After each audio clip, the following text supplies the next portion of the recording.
পাণ্ডবেশ্বর বিধানসভা দুর্গাপুর ফরিদপুর ব্লকে অবস্থিত হয় এশিয়ার সর্ববৃহৎ কয়লা খনি ঝাঁঝরা কলিয়ারি। ঝাঁঝরা কলিয়ারি থেকে বাঁকুড়া পর্যন্ত তৈরি হচ্ছে রেলের ট্র্যাক। একেবারে ঝাঁঝরা কলিয়ারি থেকে মালগাড়ির মাধ্যমে কয়লা এসে পৌঁছাবে বাঁকুড়া সাইডিংয়ে। রেল ট্র্যাকটি তৈরি হচ্ছে দুর্গাপুর ফরিদপুর ব্লকের কোচডিহি গ্রামের একেবারে পাশ দিয়ে। আর রেলের ট্র্যাক তৈরি হওয়ার জন্য তৈরি হয়েছে আন্ডারপাস। গ্রামবাসীদের অভিযোগ, তারা প্রথম থেকেই এই আন্ডারপাস চাইছিল না। স্থানীয় বাসিন্দা তথা বিজেপির নেতা রূপক পাঁজা জানালেন, আন্ডারপাস কখনো করলে সফল হবে না, এমনটা বারবারই ইসিএল আধিকারিকদের জানানোর পরেও গ্রামের এক শ্রেণীর শাসক দলের নেতাদের সঙ্গে বৈঠক করে ইসিএল এই প্রকল্পটি শুরু করেছে। আর তার জেরেই একদিনের বর্ষণে ভেসে গেছে গ্রাম। কোচডি গ্রামে এই প্রথম এভাবে প্লাবন হলো বলে জানালেন তিনি। বর্ষণের জায়গায় গ্রামের বেশ কয়েকটি কাঁচামাটির বাড়িও ভেঙে পড়ে।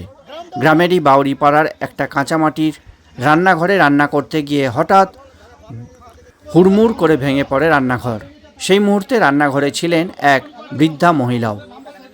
ওই মহিলা জানালেন, কোনো ক্রমে তার বাড়ির লোকজন তাকে টেনে বের করে চাপা পড়ে যাওয়া কাঠের কাঠামো এবং টিনের চালার ভিতর থেকে অল্প বিস্তর আহতও হন মহিলা। গ্রামবাসীদের অভিযোগ, এত বড় বিপর্যয়ে পাশে নেই শাসক দল এবং প্রশাসনের কেউই। যদিও বেলা 1টার পর ঘটনাস্থলে পৌঁছায় শাসক দলের লোকজন, তবে দুর্গাপুর ফরিদপুর ব্লক প্রশাসনের তরফে কাউকেই বিপর্যস্ত এলাকা পরিদর্শনে দেখতে পাওয়া যায়নি এদিন। ঘটনার খবর পেয়ে ঘটনাস্থলে ইসিএলের কয়েকজন আধিকারিক এলে তাদের গাড়ি আটকে রেখে বিক্ষোভ দেখায় স্থানীয় মানুষজন। গ্রামবাসীদের দাবি, ঝাঁঝরা এরিয়ার জেনারেল ম্যানেজার তাদের গ্রামে এসে সমস্যার সমাধান করুক।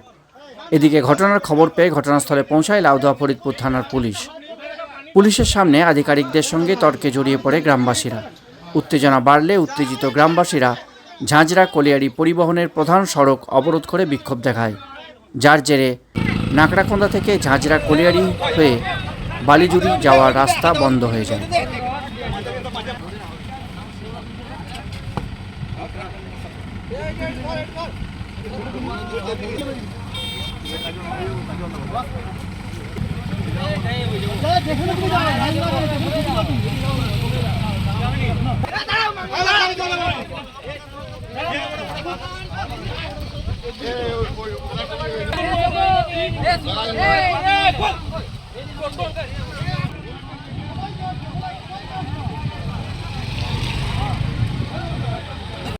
এই সারা রাত জল হতে এরকম ঘটনাটা ঘটেছে। এরকম এই যে ব্রিজটা যে করছে, এটা রেলের যাইতো, এটা বারণ করা হয়েছিল। জলটা এদিকে যে আসছে, এটা ছাতাটা একটু মুখের কাছে সরাও। হ্যাঁ, এই জলটার জন্য এটা হলো। কোনো বছর এখানে এতদিন আছে তো এরকম হয়নি। তো এই সকাল থেকে জল নিচে রাখতে পারলাম না, ভেঙে পড়লো। তার আগে সেই সময় কেউ ছিল বাড়িতে? না, ছিল যে পুরো মালটাতে ছিল। কুচডি গ্রামে এই যে প্লাবন কিভাবে হলো? দেখুন, কুচডি গ্রামের ইতিহাসে প্রথমবার বর্ষার জলে কারো বাড়ি ভেঙেছে, আর বর্ষার জল বন্যার মতো ঢুকেছে। কুচডি গ্রামের ইতিহাসে আজ পর্যন্ত আমরা কেউ দেখিনি। শুধুমাত্র ইসিএল ম্যানেজমেন্টের ভুল আর গ্রামের কিছু তথালিখিত যারা নেতা, যারা গ্রামে থাকে না, গ্রামের বাইরে থাকে, 2 BHK 3 BHK ফ্ল্যাট কিনে, আর এই মানুষগুলোকে খুব কষ্ট ভোগ করতে তাদের জন্য।